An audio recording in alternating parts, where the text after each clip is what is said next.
দোকানে সব থেকে ভালো চটি নিয়ে এসছি। পরি দেখো, তোমার পায়ে খুব ভালো মানাবে। কি লিয়ে শুয়া? আমি তো পছন্দ করি লাসনু। কেন তোমার ভালো লাগছে না? ভালো লাগছে না সাই? তুমিও যেমন খ্যাত, তোমার পছন্দও তেমন খ্যাত। একটা কাজ যদি ঠিক মতো করতে পারি। চলো গাড়ি ঘোরাও। খালি পায়ে যেতে হবে বাজারে। মানুষ ভালো হলে তো পছন্দ ভালো হয়, মানুষটাই তো খারাপ।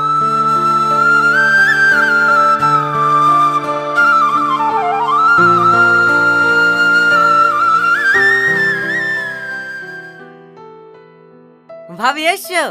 আমি জানতো তো তোমার পছন্দ হবে না।